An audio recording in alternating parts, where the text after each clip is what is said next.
Hey everyone, welcome back to the Dairy Raid, and we're going to look at the Badgers defense versus Alabama. Not going to sugarcoat it. It was not good. Well, here we go. First play of the game, Badgers coming out in 2-5 personnel. So we've got our two defensive tackles, our two outside linebackers in three-point stances, and we've got Aaron Witt here as the overhang star linebacker. Bama's going to motion.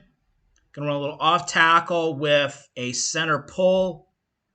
And Witt does a really good job here. He is the cutback fill player. He recognizes and kind of trying to get Tackett Curtis to get over the top. Allegro will get downhill a little bit faster, but Witt does a really good job filling in the cutback lane, seeing the ball and going and getting it. A positive start. Let's take a look at it from the box angle. As is a running theme, I think Ben Barton gets a little bit too high. It makes it easier for him to get washed out. He's got to have a little more steering wheel control. You can see he's not really getting a good grip with his right hand. But Witt, once he sees the guard kind of fill, it's his clearance to get downhill right to the ball. And a good job attacking the run. And overall, as a defensive front, stretching it out to the sideline. All right, next up is kind of a running theme that came up in the Middle Tennessee game, and something obviously Bama is going to take advantage of, and that's the fact when the Badgers go empty, it's a really good opportunity to isolate one of these receivers on a linebacker, and that's exactly what we get here. And Tackett Curtis is on, I believe that's Brooks, number 17. There's no chance. And if you can balance this right, get the right person in man coverage on him is one thing. Maybe this is limited to a short gain. But when you have a true fast receiver here, he can turn the corner, and there's no chance the linebacker is going to catch up. So a 5-yard gain is turned into 10 without much effort. 15. Because it's just a bad matchup. And we've got to do a much better job of presenting ourselves in a better matchups. And when we are out-athleted, as we are going to be many times this season, Alabama is maybe an extreme example, we've got to get away from kind of the bread and butter coverage things. This is what we always do. Very Paul Chryst-esque kind of idea. Well, this is what we do. Yeah, this is what we do, and this is why we lose sometimes. All right, next up, this is right after this 3rd and 15 is brought to you by the sack we got from Christian Allegro that ended up being my play of the game for this week. And Alabama is just going to run a smash here at the bottom of the screen with a flat, little delay, curl flat on the top. And the difference, this is the difference. When the offense got in this, our offense got in this situation in this game, we tried to pick up everything. And that was at a point when our pass protection wasn't great. At this point in the game, Bama's pass protection is not great. And this time they're smart about it. A short gain, 5 yards in the air, turns into 13 yards. One missed tackle more, and this breaks. So sometimes when you're presented in a situation where your offensive line isn't helping you, you don't have time to get things done, you just got to take what you can get and hope that your playmakers can make plays. And that's exactly what Bama does here. This is not a let's get the first down. This is let's just get the ball out. And they pick up a decent chunk. And what we also get, we get roughing the passer so they get the first down anyways. But you don't have to try to get everything to get what you want. Sometimes you got to let the players make the plays themselves. All right, next up here. Here's Bama's touchdown just before halftime. Coming out in an empty look. We're going to motion, bring the back in there in an overload formation. I think we get caught kind of looking at the tight end. But it's simple, just a divide here. In this look here, one, I'm questioning why Austin Brown is all the way over here. What is he helping? Are they expecting a crossing route that doesn't come? Well, if they do, then who's got the middle of the field?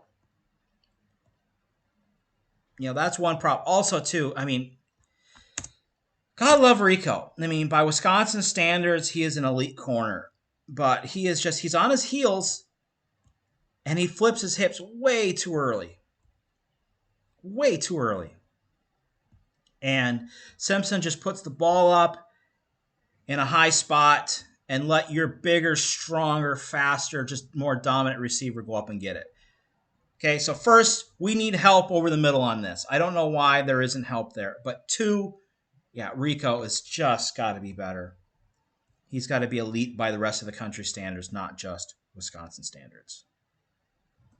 Okay, so we got an example here of, you know, good, bad, but more importantly, just knowing what our role is in this type of situation. So we're going to get 3x1. We're going to motion a 2x2, and then we're going to come back with a play action, and we're going to roll out. So obviously they're working 1 to 2 to 3. Okay, we do a pretty good job here on the front side with Rico. And you're just talking about something that Rico did bad. Here's good. That's really good feet. Getting downhill. You see he's on his toes. He's got some spring in his step. We're looking good. Okay, Latimer. This is where we get into an issue here. We need to understand who is in charge of the QB when the QB rolls out of the pocket. Is it the flat defender? In this case, it would be Latimer. Is it the hook to curl player? Then it would be our linebacker. What it comes down to is Sebastian Cheeks here gets a little cute. Why are we spinning back inside? There's no reason to spin inside. You are the force player in this situation. In the run fit, if we're fitting this as a run play, how it's blocked, Sebastian Cheeks should be the force player. Okay, so let's watch this. He squeezes, shouldn't get caught inside, and I'm sorry I went too far back. Let's go forward. Come on, there we go. Come on, here we go. I'm not editing this out. Okay. So I don't like it that he's inside the tight end. Maybe that's by design because Latimer's behind him, possibly. Okay. Does a pretty good job of breaking and getting back to the outside. Now, with the angle he has got here, he's got to keep running. Because if he tries to go inside, he's going to lose the inside hip of the quarterback. He is the force player. Doesn't mean he needs to get to the outside. What he needs to do is either force the quarterback to cut back or force him to go deeper. That's what he should be doing. So if he continues outside, but no, because he spins in, now he loses force. Okay, now he's trailing the hip. He's never going to catch up, and it's easy to just crack him back like that. Now you're putting Latimer in a can't-win conflict of assignment. Okay, he feels the receiver coming across the formation. He feels it. He's got to sync with it because, I mean, is Matt Young going to get there? Maybe. But Latimer has to go with his pass responsibility. Also, I mean, Tackett Curtis going to get there? No. So, this is a failure of the run fit portion of the QB contain. We need to do a better job of that. All right, next up, this play is a difference between good players and elite players. And if we want to look at the numbers, people are giving Jameer Latimer a bad grade for this game. I want you to tell me, what is he supposed to do in this situation? All right? So he's got Williams right in front of him. Okay? Man coverage, switch release. Okay? Little bluff. Switch. And, I mean, look when this ball is in the air. When this ball is put in the air, he's in phase. He's in good position. I'm not mad about this. We haven't even looked back for the ball yet. Now we do. Now it's slightly underthrown. Is this thrown back shoulder on purpose? Maybe. I mean, Alabama's QB is pretty good, so we'll see. Okay? I think Latimer is in good position. Okay? Now, his cleat kind of gets stuck in the ground. Fair enough. But look at this move. The body control. You can't punish a guy when the opponent makes a play like that. That's Williams making a play. That's not Latimer making a mistake. I mean, what's he supposed to do? Also, I mean, not a fan here. We're lollygagging. Whole backside of the defense is lollygagging. I think it's just, that's the difference. That's the difference between elite players and the type of players that Wisconsin can get, flat out. And, I mean, we can look at the box here. Do we get any kind of pass rush? Haven't looked at this a lot. We got some pressure at times in this game. Not going to lie, especially early, but Alabama adjusted. So right here,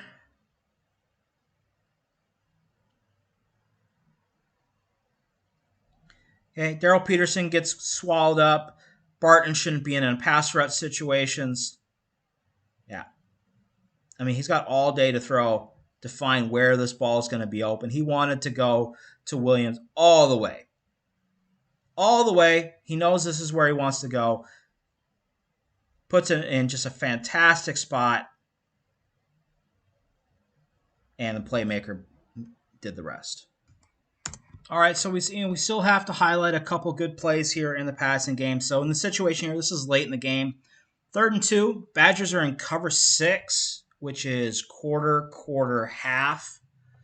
Okay, Latimer is the flat defender here. So he needs to match the width of number 2. If he is not threatening anything to the hook to curl to the flat, he's going to sag. And that's what he does. And he's able to get a hand up, knock this ball down. Now, it's not going to matter because we're going to get an offside penalty anyways. But this is good awareness, good feet, eyes in the backfield, and he is able to sink in between those two vertical routes to try to be there when the ball is capped and we want to get underneath.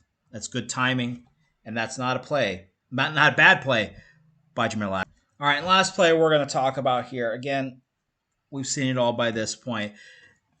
Want to highlight some kind of unsung hero type plays, and then also seeing a young guy making a play in this situation. So, Bama's in a 3-by-1. We're going to motion, and we're just going to run an insert wide zone. So this is the difference between what I complain about with Ben Barton and now what Parker Peterson's doing. Okay, does a really good job getting underneath. When you get in a double team situation, you engage one, you turn your hip to the other, and you get low. And that's exactly what we get here. Let's look at the box angle. Also want to highlight Mason Posa, the freshman, the true freshman on the travel squad.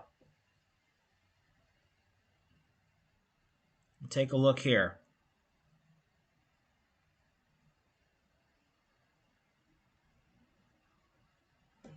Okay, so good job getting downhill by Peterson. Turn the hip, control. Okay, Posa's got a guard coming straight in his face. That's what she said. Okay, but he's able to shed. He's able to hold his ground, which is important. Okay, who is my edge guy out here? Is that Darrell Peterson again? He's really got to stop with these spin moves. He just spins himself out of everything. Okay, so that's a pretty good run rep by everybody but Taka Curtis. I don't know where he's going. He did not have a good game. But good fit, good flow downhill. I like seeing Posa getting some playing time, and good fundamental football by Parker Peterson. And I think right there is where we're going to call this one. Again, it's kind of hard to highlight the positives in a game that kind of got out of hand real fast. The main thing that we can take from this game is just how much more talent Alabama has. Regardless of what you think about their coaching staff, or regardless of what you think about the direction of the program right now, there's no doubt that Alabama has way more talent than the Badgers do. And what happened is the Badgers defense played in the moment, let the moment get to them, let the atmosphere get to them, so to speak. And early down success, first and second down against the run, did well, and they just picked the worst opportunities to get stupid penalties and to give up big plays, and then Alabama did the rest. So I hope this was the wake-up call that the defense needed going into Big Ten play. I think they have been solid for 2 1/3 of the non-conference schedule, but everything's got to step up this week, because if they don't come out and show their true colors and show what this defense can be against Maryland, is going to be a long rest of the Big Ten season and probably leading to a coaching change going into the offseason. All right, that's enough for today. Thank you, as always, for watching, and we will see you next time.